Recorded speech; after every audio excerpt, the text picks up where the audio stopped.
नासिरा शर्मा की कहानी खुदा की वापसी भाग 3। पिछले वाले भाग में हमने देखा था कि फरजाना परेशान है। उसे ये बात बिल्कुल अच्छी नहीं लगी कि उसके पति ने उससे मेहर झूठ बोलकर माफ करवाया था। तो वो मौलवी साहब को बुलाकर उनसे सारी बातों की जानकारी लेती है। तो मौलवी साहब उसे कहते हैं, किरदार का हथियार दौलत, ताकत, शोहरत के हथियारों से कहीं ज्यादा तेज और चमकदार होता है, क्योंकि वो इंसानी वजूद को कायम रखता है। इतना कहते हुए अली इमाम कमरे से बाहर निकल गए और फरजाना को एक नई जमीन पर सोचने के लिए मजबूर कर गए। पिछले भाग में हमने यहाँ तक देखा था। उसके आगे अंदर चाहे ज्वालामुखी फट रहे हों, ऊपर से फरजाना दूसरों के सामने अपने को सहज बनाए रखने की पूरी कोशिश करती थी, मगर उसका संताप किसी तरह से कम नहीं होता था कि उसकी शादी आधी कानूनी और आधी गैर कानूनी है। जब कभी जुबैर के हाथ उसके करीब आते, उसे महसूस होता कि उसके साथ बलात्कार हो रहा है। वो कभी कभी अंदर से इतनी हिंसक हो उठती कि लगता कहीं कुछ कर बैठे। अपनी चालाकी से उसने औरत को पहले निहत्थी बनाया, फिर उससे प्रेम किया। मगर मैं इस फांस की तपन को खत्म करके रहूंगी, उसी चालाकी और कूटनीति से जिससे जुबैर ने मुझे पहली रात छला था। ये खामोश लड़ाई तब तक चलती रहेगी जब तक मेरी जीत नहीं होगी। पूरे वक्त खाली समय में कमरे में अकेली पड़ी छत ताकती, अनेक मंसूबे बनाती, तनाव में मुट्ठियां जकड़ती और तेज सांसों के संग वो जाने कितनी दूर निकल जाती। अब वो दो जिंदगी जी रही थी, एक ख्यालों में जुबैर की दुश्मन बनकर और हकीकत में उसकी पत्नी बनकर उसकी हर बात मानती हुई। उसका पूरा ध्यान इस बात पर केंद्रित हो गया था कि सांप भी मर जाए और लाठी भी न टूटे, वरना जुबैर का क्या? वो रूठ कर मायके बैठी तो दूसरे महीने वो एक और ले आएगा। इस्लाम के नाम पर वो हर तरह की सहूलियतें हासिल करेगा और वो नाक पर मक्खी भी न बैठने की जिद में नाक कटवा लेगी, जो उसे मंजूर नहीं। बात तो तब बनेगी जब सहूलियतों के इस बांध का पानी उल्टी दिशा की तरफ मुड़ सके, जुबैर को सबक सिखा सके, उस जाहिल मौलवी की दाढ़ी कुतर सके। मगर कैसे? आखिर कैसे? गर्मी के दिन थे। फरजाना ससुराल लौट आई थी। जुबैर सारे दिन धूप में तपा। जब घर लौटता तो फरजाना के हाथों मिला ठंडा शरबत अजीब राहत का एहसास देता था। रात को वह पास लेटी फरजाना की तरफ हाथ बढ़ाता तो वो करवट बदलकर बड़े नरम स्वर में कहती, प्लीज जुबैर, आज बहुत गर्मी है। उसके इस जुमले को सुनकर जुबैर को कूलर की ठंडी हवा, लू के थपेड़ों जैसी और रात धूप से भरा सफर लगने लगती। इधर फरजाना को जुबैर का हर प्रेम स्पर्श फंदा और वो खुद एक बहेलिया लगता। उसके अंदर चिंगाड़ता तूफान शांत नहीं हुआ था। वो जुबैर के मलीन पड़ते चेहरे को ताकती और जबान पर आई कड़वाहट को निगल लेती कि आज बस, वरना इतना वरना मरीज की सारी खुराक एक साथ देना कोई समझदारी नहीं है। एक दिन दोपहर को फरजाना ये देखकर शर्मिंदा हो गई कि फैक्ट्री के आदमी के साथ दो अन्य लोग उसके कमरे में एसी लगाने आए हैं। घर में खुशी की लहर दौड़ गई। दोनों देवर उसके कमरे में जमा होकर एसी को लगता देखने लगे। उसे भी कहीं अच्छा लगा कि जुबैर को उसके आराम का कितना ध्यान है। उसने स्वादिष्ट पकवान बनाए, कमरे के पर्दे, कुशन, बेड कवर बदले और पूरे घर को उत्सव के रंग में डुबो दिया। शाम को जुबैर ये सब देखकर मगन हो उठा और पूरे परिवार को कार में बिठाकर लंबी ड्राइव पर ले गया। रात को नीली रोशनी से भरा कमरा एक बर्फीली सरसराती ठंड में डूबा रजनीगंधा की महक से गमक रहा था। जुबैर के चेहरे पर एक अलग तरह का आकर्षण फरजाना को अपनी तरफ खींच रहा था। ये सारा भीना भीना माहौल उसी के द्वारा पैदा किया हुआ है। फिर वो झिझक क्यों रही है? कितना अजीब है सब कुछ। एक तरफ संबंध मोहब्बत की पुख्ता जमीन पर खड़ा हो रहा है, तो दूसरी ओर आत्मसम्मान तर्क की छेनी हथौड़ी से संवेदना पर प्रहार कर उसे व्यथा के समंदर में धकेल रहा है।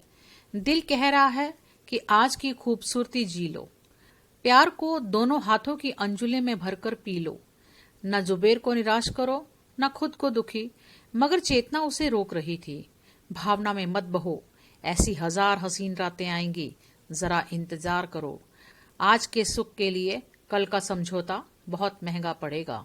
जहां दर्द के गलियारों में भटकन होगी, इबादत का सूरज बीच में ही डूब जाएगा, सारी रातें स्याह पड़ जाएंगी। मैं किसकी सुनूं? फरजाना ने तंग आकर अपने बालों में उंगली फंसाई। वो टूट रही थी, वो कमजोर पड़ रही थी। क्या हुआ? ब्रश करके नाइट गाउन पहने कमरे में दाखिल होते हुए जुबेर ने फरजाना को ताज्जुब से देखा।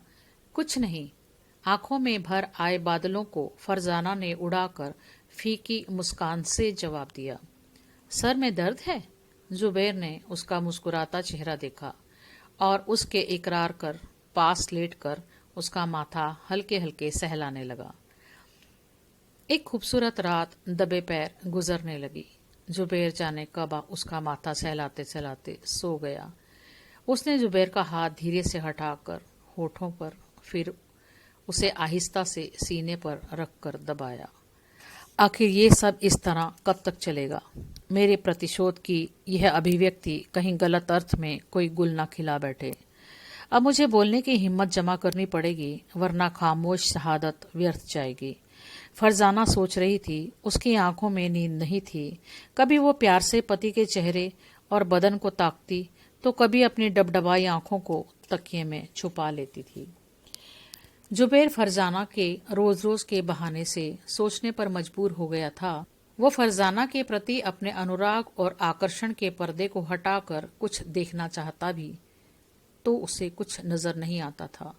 रोज रोज को वो रूहानी तौर पर फरजाना के जितना समीप आ रहा था, जिस्म से उतना ही दूर हो रहा था। उसे जाने क्यों लगने लगा था कि फरजाना उसके सम्मोहन से मुक्त होती जा रही है। ये हार उसकी है या ये तुम हरदम किताबों में डूबी क्या तलाश करती रहती हो? जुबेर ने बिस्तर पर से किताबों का ढेर सरकाते हुए पूछा। आपको? हंसते हुए फरजाना ने मियाँ को ताका। मुझे? जुबेर बिस्तर पर लेटते लेटते चौंका। उसके और फरजाना के दरमियान किताबें पड़ी थी।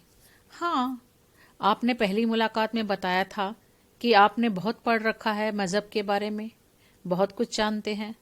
तब से मुझे भी शौक हो गया कि आपकी दिलचस्पी जारी रखूं, मगर अभी तक इतना पढ़ने के बाद भी मुझे किसी हदीस, किसी सुन्ना में मेहर को पहली रात औरत से माफ कराने की बात नहीं मिली।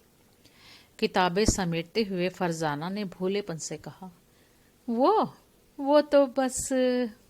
जुबेर हकला कर रह गया। उसे इस तरह की बात, वो भी इतने अरसे बाद, सुनने की उम्मीद नहीं थी। मेरी तो अच्छी गुजर रही है।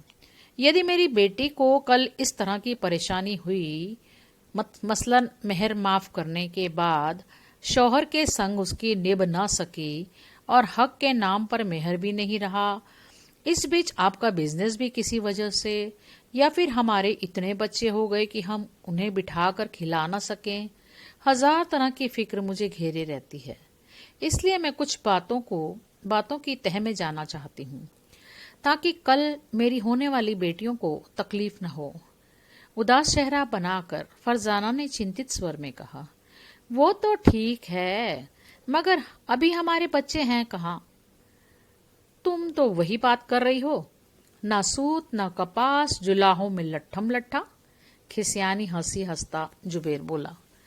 बलात्कार से उपजे बच्चे को मैं जन्म नहीं दूंगी, चाहे बांझ ही क्यों ना कहलाऊं। फरजाना ने दांत पर दांत जमाकर कहा। कुछ कहा तुमने? जुबेर चौंका। नहीं तो, फरजाना मुस्कुराकर पलटी। अच्छा, मेरे कान बजे होंगे, जुबेर चकराया सा बोला। मैं चाहती हूं कि आप उस मौलवी से मुझे मिलवाएं जिसने आपको ऐसा कानून बताया है, ताकि मैं किताब में न मिलने वाले कानून को समझ सकूं जो रिवाज पकड़ रहे हैं। बड़ी अदा से फरजाना ने कहा और गहरी नजरों से जुबेर को ताकती हुई हंस पड़ी। मैं किसी मौलवी को नहीं जानता, मुझे इन बातों पर जरा भी यकीन नहीं है, उलझकर बोला जुबेर। फिर उस रात आपने मुझसे झूठ बोला था? फरजाना की नर्म उंगलियां मियाँ के बालों में उलझ गई। आधा, पूरा नहीं, जुबेर हल्के से मुस्कुराया। वो जाल में फंस गया था, उसे पता ही नहीं था। क्यों? फरजाना चौंकी और फिर बड़े अंदाज से आंखें झपकाई। क्योंकि मेरे दोस्तों ने मुझे सलाह दी थी कि मेहर की मुसीबत को पहले ही दिन निपट लेना, वरना। खिलखिला पड़ा जुबेर अपनी जीत पर। वरना क्या? एकाएक फरजाना के चेहरे के भाव बदल गए। छोड़ो भी, उस 50,000 में क्या रखा है? 1,00,000 का तो तुम इस समय सेट पहने हो मेरी जान। जुबेर ने उसकी तरफ हाथ बढ़ाया कि उसे बाहों में भर ले। नहीं जुबेर, मुझे जवाब दो पहले, वरना क्या? छिटक कर फरजाना दूर हटकर पलंग के कोने में जा बैठी। अरे बस यूं ही पहली रात ही अपनी बात मनवा कर जिंदगी शुरू करने का मतलब था। हमेशा नकेल मेरे हाथ होगी, वरना फिर तुम मुझ पर धौंस जमाओगी। जुबेर ने पैर सीधा कर पलंग पर चित लेटते हुए आराम से कहा। मगर क्या तुम ये नहीं सोच पाए कि जब सच का पता चलेगा तो क्या होगा? तुम मेरी नजर में कहाँ टिकोगे? फरजाना का लहजा बदल चुका था। औरत को इन बातों की खबर नहीं होती। वो शौहर और मौलवी की हर बात को सच मानती है। जुबेर हंस पड़ा। औरत को इन बातों की खबर नहीं होती है? फरजाना का लहजा तल्ख हो उठा। जुबेर ने बीवी को पहली बार इस तेवर में देखा था, इसलिए वो पूरी तरह बात की तह तक नहीं पहुंच सका। तो भी मामला भांप कर उसने लहजा दबंग बनाकर कहा, हाँ, वो तुम्हारी तरह सच को तलाश नहीं करती, बल्कि शौहर की कही बात को सच मानती हैं, इसलिए सुखी रहती हैं। तुम खुद अपनी जन्नत में आग लगाने पर उतारू हो। मुझे जलील कर झूठा साबित कर क्या तुम मेरा प्यार पा सकोगी? अब ये तुम्हारी दूसरी शर्त है? फरजाना कटाक्ष भरी मुस्कान बिखेर कर बोली। नहीं, शायद हाँ, या मैं कुछ नहीं जानता। जुबेर उलझकर बोला। देखो जुबेर, मैं रोज तुम्हारे साथ मरती हूं। मुझे डर है कि मैं कहीं पागल ना हो जाऊं। मुझे पहली रात की वह शर्त, तुम्हारी वे बातें सदा कोचती रही हैं। लाख भूलने की कोशिश करूं तो भी भूल नहीं पाती। शायद इसलिए कि वो धार्मिक दृष्टि से गलत था, झूठ था। हमारे प्यार की बुनियाद एक झूठ पर, एक फरेब पर शुरू हुई थी। इसकी कसक मुझे तड़पाती है। मेरा दर्द समझने की कोशिश करो। वह दर्द लाख या करोड़ के जेवर पहनने से खत्म नहीं होगा। फरजाना की आंखें डबडबाई। तुम पागल हो रही हो? ऐसा कुछ भी नहीं है। मैं तुमसे बेपनाह मोहब्बत करता हूं। भूल जाओ। एकाएक जुबेर के चेहरे पर छाया गुस्सा गुबार की तरह बैठने लगा। मगर मैं मोहब्बत करना भी चाहूं तो भी नहीं कर पाती हूं। हरदम उस रात की बातें मुझे हथौड़े की तरह पीटती हैं। मुझे बताती हैं कि तुमने मेरी मजबूरी, मेरी मासूमियत से फायदा उठाया। खुदा के बाद शौहर के आगे सिजदा वाजिब है। मगर बताओ, क्या मैं सच्चे दिल से तुम्हारे आगे माथा टेक सकती हूँ? उस खुदा के आगे तुम माथा टेक सकते हो जो तुमसे झूठ बोले? बस करो फरजाना, मैंने ये सब जानकर, इतना कुछ समझकर ये नहीं किया था। एक मर्दाना नशा था, ताकत का, घमंड का, अपने को बेहतर समझने का।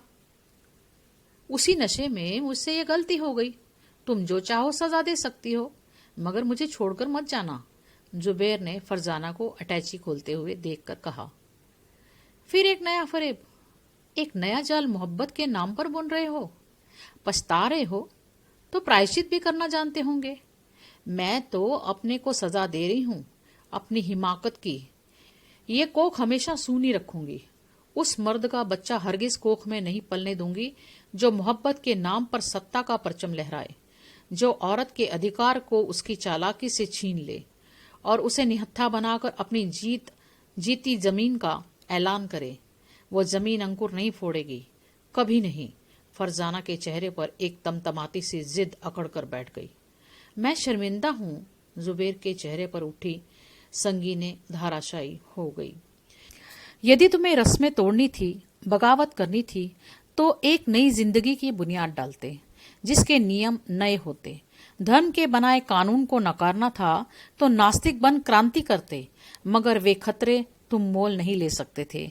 नियम और कानून से बंधी जिंदगी को कबूल करके उसमें से उन नियमों को छांटना जो तुम्हारे लाभ में आते हैं और उनको रद्द कर देना जो दूसरों के फायदे में जाते हैं, क्या ये गुनाह नहीं है? तुम सब कुछ बर्बाद करने पे तुली हो। अपना गुस्सा ठंडा करो। इन बातों से क्या फायदा? हम खुश हैं, हम खुश थे, हम खुश रहेंगे। मैं खुश नहीं थी। एक बनावटी जिंदगी जी रही थी, हौसला जमा कर रही थी, सच्चाई की तलाश कर रही थी, और आज मैं फैसला करना चाहती हूँ कि मुझे तुम्हारे साथ रहना है या अकेले जीना है। फरजाना ने अटैची में सामान रखते हुए कहा। पागल हो गई हो क्या? जुबैर तैश में आ गया।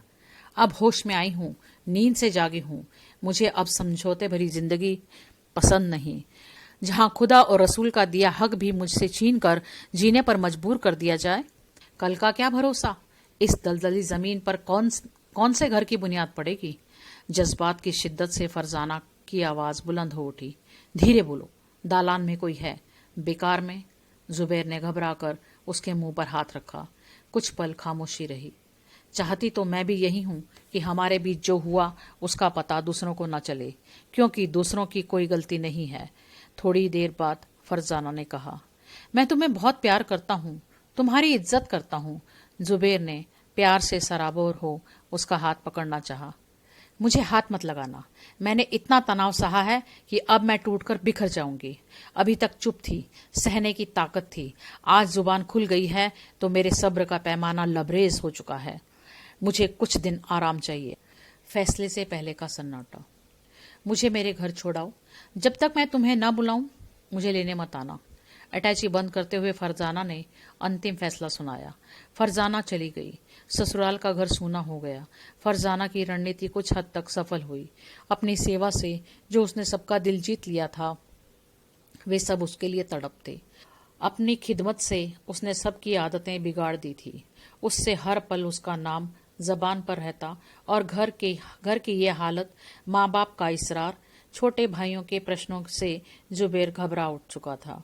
अभी तक केवल एक रट थी। कई महीने गुजर गए मगर बहू की गोद हरी नहीं हुई। उसका भेद भी फरजाना ने पाश कर लिया। अब पूछा जा रहा है कि वो ससुराल क्यों नहीं जा रहा, क्यों नहीं फरजाना को विदा करवा कर ला रहा। इस बात की गांठ फरजाना ही खोल सकती थी। कभी कभी वो माथा पीटता कि कानून, शिक्षा, मेडिकल सहूलियतें इंसान की जिंदगी को आसान नहीं बल्कि पेचीदा बना रही हैं। इसी बीच कई बार छोटे बेटों संग सास ससुर बहू को देखने आए थे। कुरेद कर मामला जानना भी चाहा तो कुछ हाथ न लगा, सिवाय इस बात के कि फरजाना की माँ की तबीयत ठीक नहीं है। डॉक्टर ने पूरा आराम करने की सलाह दी है। इस तरह की उलझन में 1 महीना गुजर गया। जुबैर को फरजाना की तरफ से कोई संदेशा नहीं मिला। जुबैर को कभी फरजाना पर गुस्सा आता, कभी प्यार, मगर अपनी गलती समझ में नहीं आती थी। उसे महसूस होता कि तिजोरी जिसमें जेवर भरे हों, बैंक जिसमें रुपए हों, घर की सारी चाबियां माँ ने फरजाना को सौंप रखी हों, उसे 50,000 रुपए क्यों इतनी महत्वपूर्ण रकम लगती है? उससे चौगुने की वो तन्हा मालिक है। आखिर किस बात की कमी है? फिर भी जाते जाते सारे जेवर यहीं छोड़ गई है। उधर यार दोस्त उसे समझाते, छोड़ यार, औरतों के चोंचले हैं, इनके गाल एक आध जड़ा नहीं कि अकल ठिकाने आ जाएगी। हमारी बीवियों ने तो सिर्फ मेहर ही माफ नहीं किया बल्कि रोज हमारी गलती को भी माफ करती हैं। मैं तो ये जानता हूं कि ढोलक कसी न गई और औरत दबा कर रखी न गई तो बड़ी बेतुकी आवाजें निकलती हैं। मेरी साली की अभी शादी नहीं हुई है, कहो तो बात चलाऊं। सब कुछ सुन देखकर जुबैर का साथ दोस्तों से छूटता गया। उनके घर में बिखराव, फूहड़पन और रिश्तों की बेकसी थी। यदि फरजाना ने सब कुछ सही तरीके से संभाला न होता तो उसको ये फर्क महसूस न होता कि फरजाना दूसरों की पत्नियों से बेहतर पत्नी है। वो एक बेहतर बहू, बेहतर इंसान है। मगर मैंने तो उसे दिल के साथ अपने को उसके कदमों में डाल रखा था। हर बात मानता, हर ख्वाहिश को पूरा करता। एक जरा सी बात को लेकर बतंगड़ बना लेना। शायद उसका दिमाग खराब हो गया है। उसका बर्ताव ऐसा रहा तो कल मेरी चाहत में भी कमी आएगी। मेरी बेरुखी देख उसकी अकल ठिकाने आ जाएगी। मैं भी बिजनेस का बहाना करके कुछ दिन पहाड़ों की सैर पर निकल जाता हूँ। कम से कम अम्मा अब्बू के सवालों से तो छुटकारा मिलेगा। उसे भी खबर लग जाएगी कि मैं उसको मनाने और खुशामद करने के बजाय सैर को निकल गया हूँ। उधर फरजाना हर दिन जुबैर का इंतजार करती हुई सोचती कि जुबैर क्या इतना नासमझ है कि सब कुछ कह देने के बाद भी वो मेरे दिल व दिमाग में धंसी उस नन्ही सी फांस को निकालकर मुझे निहाल नहीं कर सकता। कहाँ गया उसका प्यार? क्या वो मुझे भूल गया या मर्दानी शान का नशा फिर चढ़ गया? औरत मर्द एक दूसरे को इज्जत ना दें, प्यार में एक दूसरे को सुख का ध्यान ना दें, तो फिर जीने का मकसद और मजा ही खत्म हो जाता है। यह बात शायद मैं नहीं समझा पाई उसे, और उसे तो समझना ही नहीं था। पूरी मर्द कौम न सही, आधी तो खुद के ही नशे में डूबी रहती है। तीसरा भाग यहाँ पर पूरा होता है। आपको ये कहानी कैसी लगी? अच्छी लगी है तो लाइक कीजिए, अपने दोस्तों के साथ शेयर कीजिए, चैनल को सब्सक्राइब कर दीजिए। मिलते हैं नई वीडियो में अगले अंश के साथ। तब तक के लिए नमस्कार।